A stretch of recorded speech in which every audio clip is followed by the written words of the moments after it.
그냥 편하게 네. 저희 그래도 사실은 음악을 좋아는 이제- 하죠. 네, 그렇죠. 좋아만 하죠. 그리고 사실 음악 중에서 사실 저는 항상 얘기하는 게 꽃은 네. 보컬이거든요.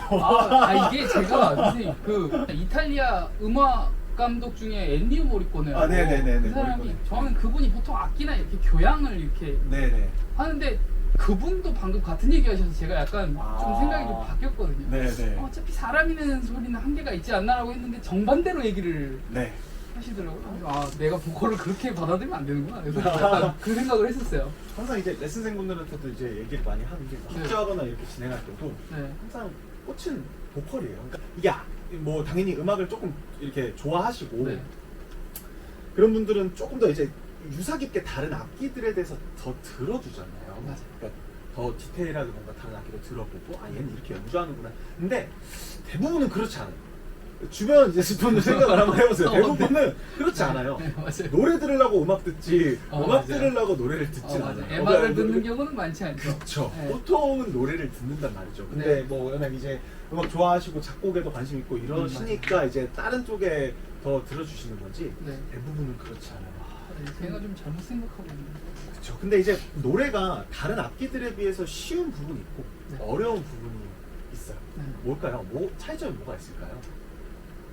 뭐 악기하고 노래하고요? 네, 악기하고 노래하고. 그러니까 결국에는 우리가 이제 하모니라는 거를 만들어내기 위해서 이제 있잖아요. 네. 뭐 드럼과 베이스, 맞아요. 피아노 얘네들이 하모니를 서로 만들어내는 이제 과정인데 그 중에서 보컬이 다른 악기들에 비해서 쉬운 점과 어려운 점이 있다면 뭐가 있을까요?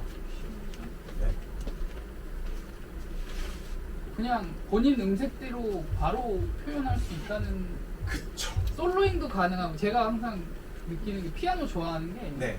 어쨌든 낮은 높은 나 혼자 할 수 있으니 네. 좋아하는 게 좀 있는데 네. 사실 보컬 자체가 그 낮은 높은을 다 소화할 수 있으니까 음역대? 그쵸. 뭐 네. 당연한 거지만 우리가 대부분의 악기나 이런 것들은 다 선율이 가능해요. 선율이 선율. 네, 선율이 이게 다 선율이에요. 피아노도 방금 말씀하신 것처럼 혼자서도 하모니라는 게 연주가 되고 드럼도 킥과 스네어를 동시에 칠 수 있고 네, 맞아요. 베이스도 마찬가지고 기타도 마찬가지고 근데 네. 유일하게 보컬만 한 소리만 물론 이제 몽골 창법 중에서 흠이라고 아세요? 이렇게 모르겠어요. 몽골 창법 중에서 몽골 창법 소리를 있어요? 두 개를 내는 게 있어요. 혼자서 네, 화음을 나중에 집에 가실 때 그거 유튜브에서 봐요. 한번 네, 찾아보세요. 한번 뭐 그런 신기한 게 있긴 있는데 보컬은 그러다 보니까 혼자 있으면은 풍부하게 내기가 힘들어요. 그리고 가장 감각적인 과목이에요. 네. 직관적이고 가장 내가 너무 잘못 생각하고 살았어.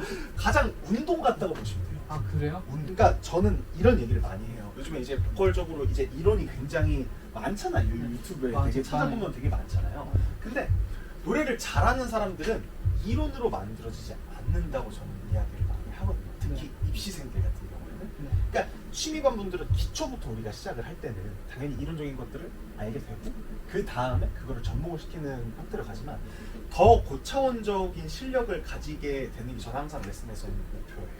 그러니까 저한테 배우는 이제 취미생분들은 정말 잘하게끔. 그래서 공연도 열지만 공연에서도 정말 조금 저 사람 진짜 노래 오래 배웠나? 되게 잘하네? 원래 잘했나? 이런 생각이 들게끔 만드는 게 이제 수업에서 목표이기 때문에 네. 그러니까 이런 얘기를 되게 많이 하는 거죠. 축구 선수 그러니까 캐스터 해설위원들이 축구에 대해서 정말 잘 알고 있지만 그 사람들이 프리미어리그에서 뛸 수는 네. 없다. 현업은 좀 다르지. 그쵸. 그런 느낌이라고 생각을 하시면 돼요. 그래서 네. 조금 더 저는 항상 레슨할 때 이런 어떤 감각적인 부분에 집중을 많이 해요. 기대되네요. 미쳤어 오늘. 네. 보컬이라고 하면은 네. 우리가 항상 제가 가장 처음에 이 얘기부터 해요. 어떤 게 노래를 잘 부르는 걸까요? 근데 이거는 이제 노래에 대해서 한층 더 이해를 되게 많이 하게 되면은 다른 이제 음악을 할 때도 도움이 되실 테니까 어떤 게 노래를 잘 부르는 걸까요? 사람마다 기준이 다 달라요. 듣는 사람 근데 이것도 그 음색이라는 게 맛하고 비슷한 거라 상대적인 거잖아요. 그렇죠. 결국에는 이 예술이라는 영역이 되게 상대적인 부분이기 때문에 듣는 사람마다 달라요. 누구는 허스키한 소리 좋아하고 그렇죠. 누구는 앵앵대는 소리 좋아하고 이게 다 다르단 말이에요. 근데 우리는 대부분 이 두 가지를 병행시키는 걸 굉장히 중요시합니다. 하나는 스킬적인 부분이고요. 하나는 뭔가 소울적인 부분. 딱 느낌 오시죠? 뭔지 아시겠죠? 우리가 흔히 보컬 트레이닝이라고 하면은 발성, 호흡, 공명 이런 부분들은 여기에 포함이 될 거고 얘가 되게 중요하다는 거예요. 노래에서는 내가 이 악기를 어떻게 연주할 것인가. 그래, 그림이랑 저는 항상 같다고 표현을 하거든요. 우리가 미술 도구가 많다고 해서 절대 그림을 잘 그릴 수는 없어요. 그림이 먼저예요. 노래에서도 발성이 먼저가 아니라 네. 내가 어떻게 노래를 부르고 싶은가. 아, 저 옛날에 부장님하고 노래방 갔다가 소울이 없다고. 이 부분은 이제 네. 사람의 성향을 많이 타요. 뭐 네. 음색적인 부분도 많이 탈 거고 어떤 노래가 좋을까라는 거는 각자 개개인이 다 가지신 게 다르고 그거를 쫓아서 스킬적인 부분이 개발이 돼야 되는 거죠. 근데 요즘에는 뭔가 노래가 발성만 하면 노래를 잘하게 될 거라고 이제 생각을 하는데 실상으로는 좀 반대의 길을 걷게 되는 경우가 많아요. 그래서 노래를 1, 2년 배워도 뭔가 어느 순간부터 되게 안 되네라는 생각이 들면은 다시 한번 이런 부분에 대해서 이제 생각을 조금 해보는 시간을 가져보는 걸 이제 추천드리는데 네. 이건 이제 가장 기초적인 얘기예요. 앞으로 이제 노래 부르시거나 할 때 네. 그러니까 사실 노래는 진짜 평생 가져갈 수 있는 취미 중에서 가장 편하고 어디서 누구한테 보여주기도 되게 편한 취미라고 생각을 저는 하거든요. 네. 그래서 아 노래 연습은 어떤 게 주가 돼야 되는구나 라는 생각을 조금 하기 위해서 한 거고요.